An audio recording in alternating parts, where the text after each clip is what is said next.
कहानी की शुरुआत में हम एरिक नाम के एक लड़के को देखते हैं जो अपनी मां और स्टेप फादर के साथ लंच कर रहा है। उसका स्टेप फादर उसे थप्पड़ मारता है क्योंकि एरिक के बिहेवियर को लेकर स्कूल से उसकी काफी कंप्लेन आई है, जिसके बाद उसका स्टेप फादर उसे रूम में ले जाता है जहां एरिक अपनी शर्ट उतरता है और वो उसे एज अ पनिशमेंट बेल्ट से बहुत मारता है। एरिक की मदर इस पनिशमेंट को ओवरलॉक करती है और पियानो प्ले करने लगती है ताकि उसे कुछ सुनाई ना दे, और उसका मानना होता है कि इस पनिशमेंट से एरिक डिसिप्लिन सीख सकता है। एरिक अपने स्टेप फादर का गुस्सा अगले दिन अपने स्कूल के एक बुली लड़के पर उतारता है जो उसके फ्रेंड्स को मारता था, और जब एरिक उसे पीट रहा होता है तब उसके स्कूल के बाकी बच्चे उसके लिए चेयर कर रहे होते हैं। उसके इस बिहेवियर की वजह से उसे उसका स्कूल का प्रिंसिपल अपने ऑफिस में बुलाकर बेहद गुस्सा करता है और स्कूल से निकाल देता है, क्योंकि एरिक ऐसा मल्टीपल टाइम्स पहले भी कर चुका होता है। एक दिन एरिक की मां उसे उसके लेट फादर के लॉयर गनर से मिलती है जो उसके फादर की कंपनी के लीगल इश्यू देखता है, और गनर उसे अपना बिजनेस कार्ड देकर कहता है कि वो उसे कभी भी किसी भी लीगल एडवाइस के लिए कॉल कर सकता है। एरिक की मां उसे समझाती है कि ऐसे वो कभी अपनी पढ़ाई पूरी नहीं कर पाएगा और लाइफ में और बच्चों से पीछे रह जाएगा। इसलिए उसने उसका एडमिशन शहर से काफी दूर एक और बॉयज बोर्डिंग स्कूल में करवा दिया है, और वो उससे प्रॉमिस मांगती है कि वहां जाके वो सिर्फ अपनी पढ़ाई पे ध्यान देगा और लड़ाई झगड़ों से दूर रहेगा, क्योंकि ये उसका हाई स्कूल कंप्लीट करने का लास्ट चांस होगा। एरिक अपनी मां से कुछ पैसे लेकर उस बोर्डिंग स्कूल जाने के लिए एक ट्रेन में बैठ जाता है, और यहां से उसकी लाइफ का एक नया चैप्टर शुरू होता है। उसे नई स्कूल, यूनिफॉर्म और हेयर कट मिलता है, जिसके बाद वो अपनी नई स्कूल की बिल्डिंग देखता है जो उसके पुराने स्कूल से काफी बेटर होती है। यहां उसे एक रूम मिलता है और उसे पियर नाम का एक रूममेट भी मिलता है जो पढ़ने में बेहद अच्छा होता है। पियर और एरिक जल्द ही फ्रेंड्स बन जाते हैं, और पियर उसे पूरा स्कूल दिखाता है और डाइनिंग हॉल मेस में डिनर के टाइम उसे अपने क्लासमेट जोहान से भी मिलाता है। जोहान उसे समझता है कि इस स्कूल में हर स्टूडेंट को अपने फैमिली बैकग्राउंड और सोशल स्ट्रक्चर अकॉर्डिंग ट्रीट किया जाता है, और यहां उसे बेहद संभल के रहना होगा। तभी एरिक के साथ बैठे स्टूडेंट को उनसे दूर बैठे दो स्टूडेंट ऑटो और गुस्तावो इशारा करके बुलाते हैं। पियर और जोहान एरिक से कहते हैं कि वो लड़का एक मिडिल क्लास फैमिली से आता है, वहीं ऑटो और गुस्तावो के फादर बड़े नोबल फैमिली से बिलोंग करते हैं और इसी बोर्डिंग स्कूल के ट्रस्टी भी हैं। इसीलिए वो दोनों अपनी मर्जी के अकॉर्डिंग बाकी स्टूडेंट को तंग करते रहते हैं, और एरिक देखता है कि वो दोनों उस लड़के को बिना किसी गलती के सर में हिट करके पनिश कर रहे होते हैं। ऑटो और गुस्तावो स्टूडेंट काउंसिल के प्रेसिडेंट भी होते हैं, जिनके ऑर्डर स्कूल के सभी स्टूडेंट मानते हैं, और उन्हें अपनी हरकतों के लिए सस्पेंड होने का कोई खतरा नहीं होता। इसीलिए वो खुलेआम गरीब घर से आने वाले स्टूडेंट को बुली करते रहते हैं। डिनर के बाद पियर एरिक को स्कूल का स्मोकिंग स्पॉट भी दिखाता है, जहां मोस्टली स्टूडेंट छिप के स्मोकिंग करने आते हैं, और वो दोनों भी वह स्मोक करते हैं। अगले दिन मेस एरिया में गुस्तावो और ऑटो एरिक को अपने टेबल पर ब्रेकफास्ट लेकर बुलाते हैं और कहते हैं कि क्योंकि उसने साल के बीच में यहां एडमिशन लिया है, इसलिए वो उसे स्कूल के ट्रेडिशन सिखाना चाहते हैं। पर एरिक उन्हें वहीं मना कर देता है, और वो उसे एज अ इंसल्ट लेते हैं, और एरिक का गुस्सा उतारने के लिए जोहान को अपने पास बुलाते हैं। ऑटो जोहान को एक पेन से बार बार सर में पिंच करने लगता है और उसे अपनी इंजरी के लिए एक नर्स स्कूल के क्लिनिक में ले जाती है। शाम को ऑटो और गुस्तावो फिर से एरिक को तंग करने का सोचते हैं और उसे अपने स्टूडेंट क्लब में बुलवाते हैं, जहां वो उसे क्लब मेंबर्स के गंदे जूते साफ करने को कहते हैं। पर एरिक ऐसा करने के लिए उन्हें तुरंत मना कर देता है और वहां से चला जाता है।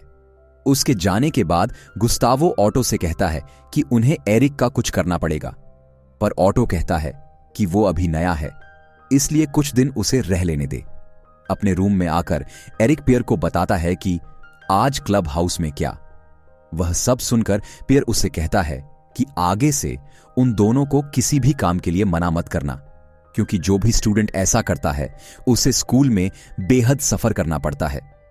एरिक, जो अपने पिछले स्कूल में खुद एक बुली रह चुका होता है, पियर से सीरियस होकर कहता है कि मुझे ऑटो और गुस्तावो का इलाज करने में सिर्फ 2 मिनट लगेंगे, पर मैं यहां अपनी मां से एक प्रॉमिस करके आया हूं, इसलिए मैं स्कूल का कोई भी रूल तोड़ नहीं सकता।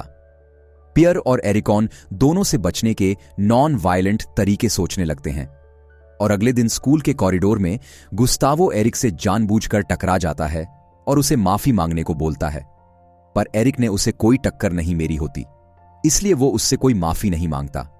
इस बार गुस्तावो एरिक से उलझ जाता है और सारे स्टूडेंट के सामने रात को उसे एक फाइट के लिए चैलेंज करता है। पियर और जोहान उसे बताते हैं कि गुस्तावो और ऑटो कभी भी फेयरली नहीं लड़ते और अपने ओपोनेंट को हमेशा किसी ट्रिक से चीट करके हरा देते हैं।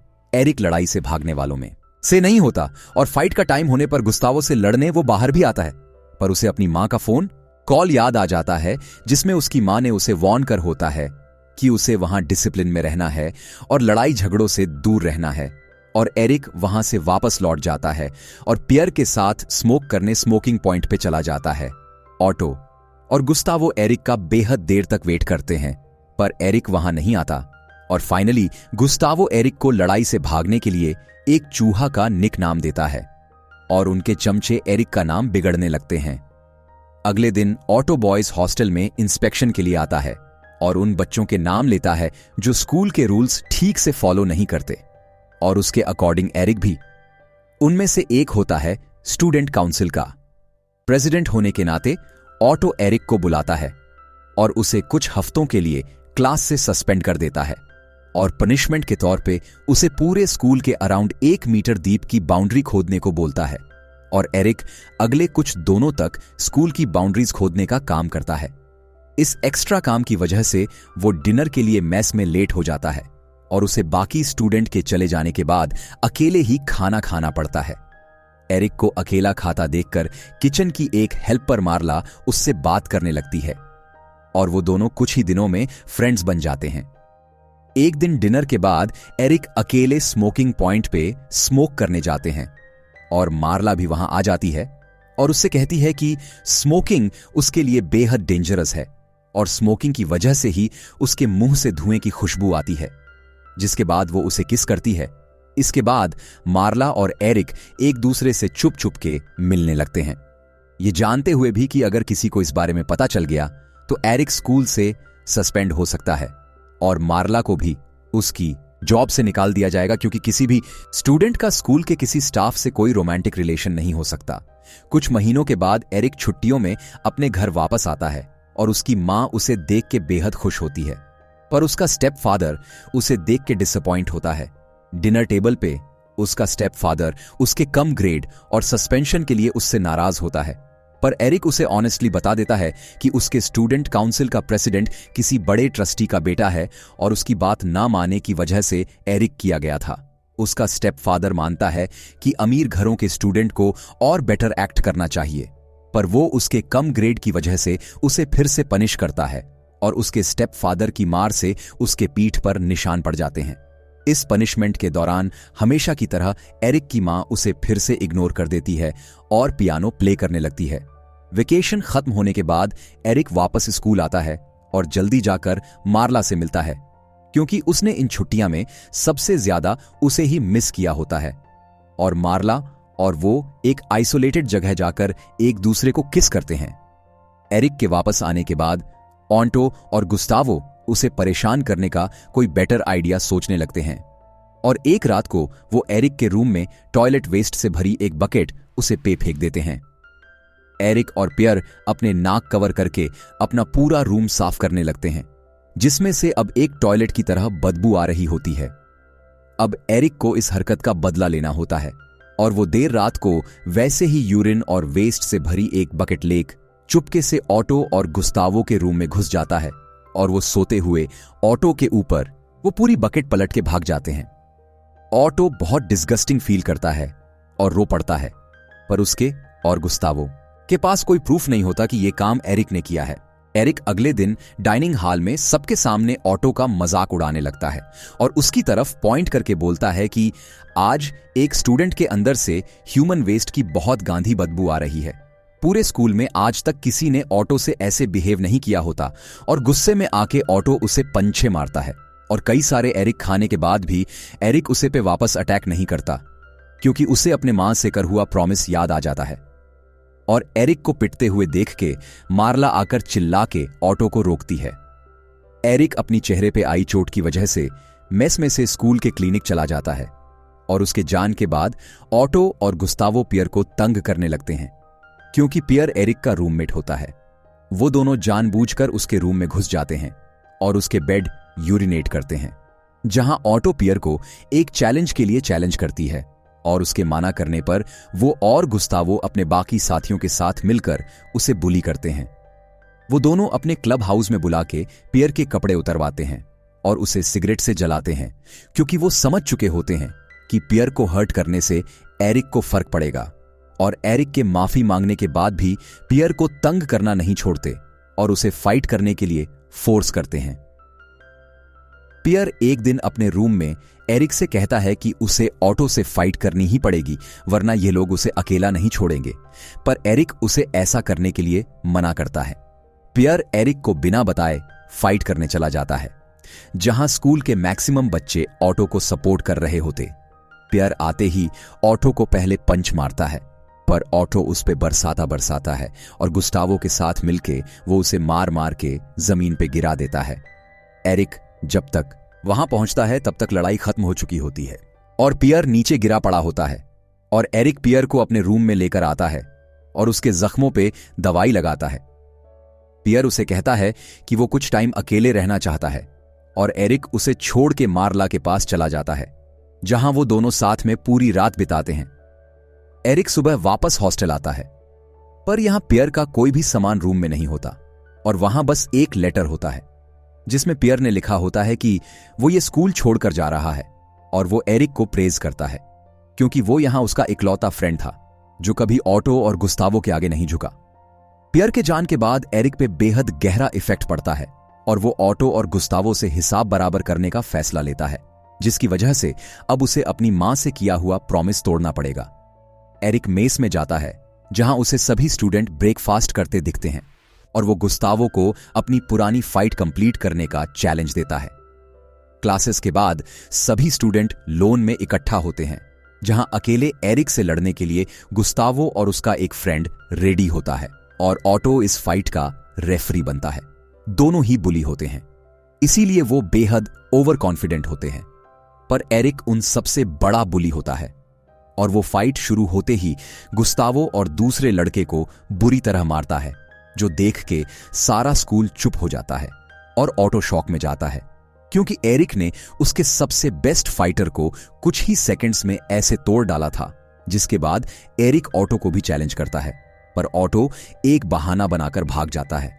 अपनी फाइट के बाद एरिक मार्ला से मिलने जाता है, पर एक लेडी उसे बताती है कि मार्ला को उसकी जॉब से निकाल दिया गया है और वो एरिक को मार्ला का एक लेटर लाकर देती है, जो मार्ला ने स्कूल से जाने से पहले उसके लिए लिखा था।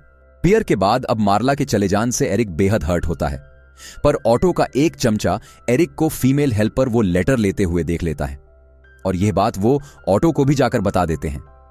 एरिक जब वो लेटर पढ़ रहा होता है तब ऑटो इंस्पेक्शन के नाम पे अपने कुछ साथियों के साथ वहां आ जाता है और उसके रूम की तलाशी लेने लगता है।